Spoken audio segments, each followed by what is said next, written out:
جب ہمارا ملک، جب ہمارا پروردگار، جب ہمارا پیدا کرنے والا خود ہی ہمیں آواز دیتا ہے کہ مانگ لو مجھ سے جو بھی اس وقت مجھ سے مانگنا ہے۔ اگر آپ کی آنکھ سردیوں میں 3 سے 5 بجے کے دوران کھل جاتی ہے تو فوراً اٹھ جائیں اور اپنے رب سے اپنے لیے مانگ لیں۔ اور اس وقت کا سائنسی فائدہ بھی آپ کو بتاؤں گی، کیونکہ ہمارے ہاں بعض لوگ ہر چیز میں سائنسی وجوہات ڈھونڈنے کی کوشش کرتے ہیں تو ان کو سائنسی وجہ بھی بتا دیتے ہیں، اور اللہ تعالیٰ سے دعا کرتے ہیں کہ اللہ تعالیٰ انہیں ہدایت دے اور اللہ تعالیٰ انہیں سیدھے راستے پر دکھائے۔ حضرت سیدنا عبادہ رضی اللہ تعالیٰ عنہ سے روایت ہے کہ انہوں نے نبی اکرم صلی اللہ علیہ وآلہ وسلم کو فرماتے ہوئے سنا۔ آپ صلی اللہ علیہ وآلہ وسلم نے فرمایا، جو شخص رات کو جاگ اٹھے اور دعا کرے یا اللہ مجھ کو بخش دے تو اس کی دعا قبول ہوگی، اگر وضو کرے اور نماز پڑھے تو نماز قبول ہوگی۔ یہاں یاد رکھیں نماز سے مراد نماز تہجد ہے۔ دوسری حدیث سماعت فرمائیں، حضرت سیدنا ابو سعید خدری رضی اللہ تعالی عنہ سے روایت ہے،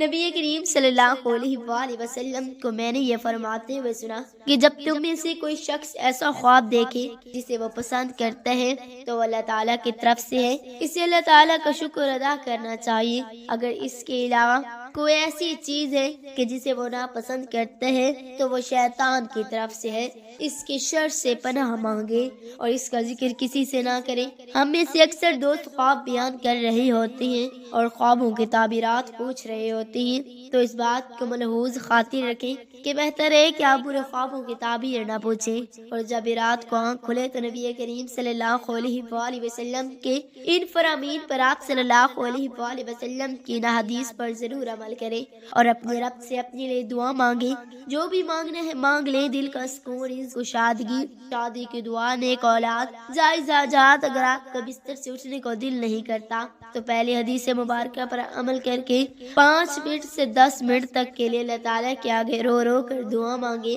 کہ اے اللہ مجھ پر اپنی رحمت فرما، مجھ پر راضی ہو جا، مجھے بخش دے۔ اگر مجھ سے جانے انجانے میں کوئی غلطی ہو گئی ہے تو مجھے معاف کر دے، یا اللہ میری غلطیوں کی طرف نہ دیکھ بلکہ اپنی رحمت کی طرف دیکھ، بے شک میری غلطیوں کے سامنے تیری رحمت بہت بڑی ہے، بے شک تو بخشنے والا، معاف کر دینے والا اور رحیم و کریم ہے۔ اے اللہ تو نے ہی کہا ہے کہ اے میرے بندے اگر رات کے تیسرے حصے میں تیری آنکھ کھلی ہو تو اٹھا، وضو کیا، نماز تہجد پڑھی، مجھ سے مانگا اور میں نے نہ دیا تو میں نے بے وفائی کی، اور اگر رات کے تیسرے حصے میں تیری آنکھ کھلی اور پھر تو سو گیا اور مجھ سے نہ مانگا تو تو نے بے وفائی کی، اور تو خوب جانتا ہے کہ تیرا رب بے وفائی نہیں کرتا۔ اے اللہ پاک آج میں رات کے آخری حصے میں سجدہ ریز ہوں اور جھولی پھیلا کر معافی مانگتا ہوں کہ اے میرے پیارے رب مجھے معاف کر دے اور مجھے ایسا بنا دے جیسا تو چاہتا ہے۔ تو ناظرین اسی طرح اپنے رب سے معافی مانگے اور اس مقدس لمحے سے فائدہ اٹھائیں۔ اس وقت میں آپ کو بار بار پکارا جاتا ہے،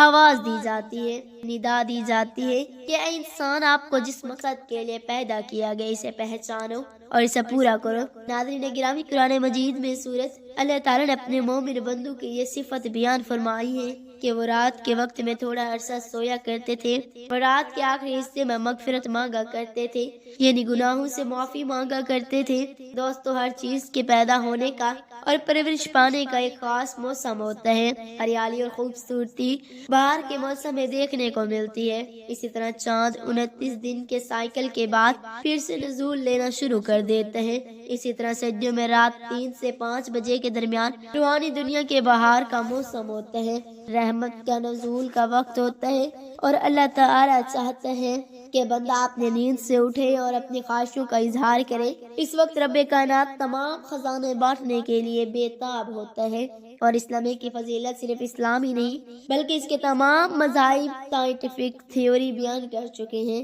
اور سائنسدانوں نے بہت ریسرچ کے بعد، بہت زیادہ تحقیق کے بعد لوگوں کو اس بات سے آگاہ کیا ہے، لوگوں کو اس بات سے خبردار کیا کہ صبح سویرے اٹھنے کے بعد سب سے پہلا کام ایکسرسائز کرنی چاہیے، نماز پڑھنی چاہیے، اور جدید سائنس بھی یہی کہتی ہے کہ نماز ایک بہترین ایکسرسائز ہے، نماز ایک بہترین مشق ہے، نماز ایک بہترین ورزش ہے، اس کے ہر رکن کے الگ الگ فائدے ہیں۔ نماز سے جسم کی تمام بیماریاں ختم ہو جاتی ہیں۔ اس لیے نبی کریم صلی اللہ علیہ وآلہ وسلم نے 1400 سال پہلے جو حکم دیا،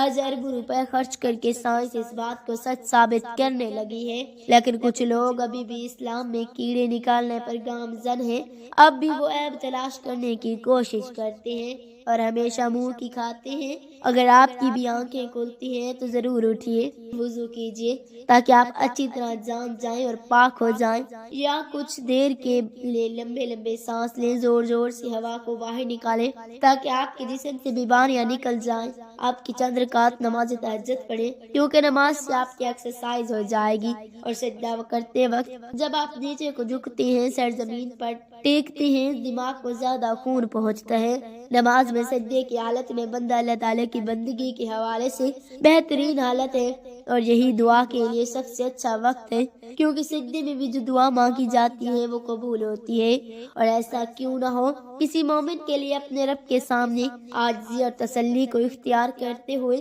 اپنی پیشانی کو جھکانا اور اس کی قدموں میں رکھ دینا بہت محبوب عمل ہے۔ اس کے نتیجے میں اللہ تعالیٰ اپنے بندوں کو بہتر نہیں بلکہ بہترین سے نوازتا ہے اور اپنے قرب کا شرف بخشتا ہے۔ رات کی سردیوں میں 3 سے 5 بجے کے درمیان آنکھ کھلنے کے پیچھے کیا اشارہ ملتا ہے، اور یہ اچھا وقت ہے یا نہیں؟ رات کو 3 سے 5 بجے کے درمیان کا وقت تہجد کا وقت ہوتا ہے۔ اس وقت انسان کی آنکھ کیوں کھلتی ہے؟ تہجد کے بارے میں حق تعالی شانہ کا ارشاد ہے، اور رات کے کچھ حصے میں تہجد پڑھ لیا کرو جو آپ کے حق میں زائد چیز ہے۔ کیا عجیب ہے کہ آپ کا رب آپ کو مقام محمود میں جگہ دے۔ یاد رکھیں یہ مقام محمود ایک خاص مقام ہے جو آپ صلی اللہ علیہ وآلہ وسلم کو نصیب ہوگا۔ مقام محمود مقام شفاعت کبریہ ہے، جس پر قیامت کے دن فائز کر آپ صلی اللہ علیہ وآلہ وسلم اپنے امت کی بخشش کرائیں گے۔ مذکورہ ارشادات کی روشنی میں مسلمان کو چاہے کہ رات کو جس وقت آنکھ کھل جائے، وضو کر کے 2 رکعت یا 4 رکعت یا 6 رکعت یا 8 رکعت، جس کی در طاقت اور فرصت ہو،